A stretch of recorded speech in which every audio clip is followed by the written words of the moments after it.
सावनेर तालुक्यातील शिक्षक श्री प्रदीप पडवाल यांना क्रांतिज्योती सावित्रीबाई फुले राज्यस्तरीय आदर्श शिक्षक पुरस्काराने सन्मानित। सावनेर तालुक्यातील जिल्हा परिषद प्राथमिक शाळा खुर्सापार येथील उपक्रमशील शिक्षक श्री प्रदीप पडवाल यांना आज मुंबई येथे राज्याचे उपमुख्यमंत्री श्री अजित पवार यांच्या हस्ते क्रांतिज्योती सावित्रीबाई फुले राज्यस्तरीय आदर्श शिक्षक पुरस्काराने सन्मानित करण्यात आले। यावेळी विधानसभा अध्यक्ष राहुल नार्वेकर, शालेय शिक्षण मंत्री श्री दादाजी भुसे, राज्यमंत्री पंकज भोयर, शालेय शिक्षण विभागाचे प्रधान सचिव रणजित सिंह देओल, शिक्षक आयुक्त SP सिंह, शिक्षक संचालक श्री महेश पालकर उपस्थित होते।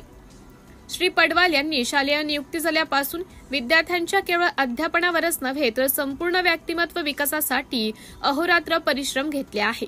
त्यांच्या प्रयत्नांमुळे शाळेचे संपूर्ण रूप पालटले असून विद्यार्थ्यांना शिक्षणासोबत सांस्कृतिक, सामाजिक आणि क्रीडा क्षेत्रातही प्रगतीची संधी मिळाली आहे। त्यांनी शाळेत अनेक उपक्रम यशस्वीपणे राबवले आहेत। सांस्कृतिक महोत्सव, परसबाग, लाभांच्या योजनांची प्रभावी अंमलबजावणी, विद्यार्थी सहल, सांस्कृतिक व क्रीडा स्पर्धांमध्ये सहभाग, नवभारत साक्षरता अभियानाची प्रभावी अंमलबजावणी, अध्ययन, अध्यापन, साहित्य निर्मिती स्पर्धेत सहभाग इत्यादी कार्यांमुळे शाळेला विशेष ओळख मिळाली आहे।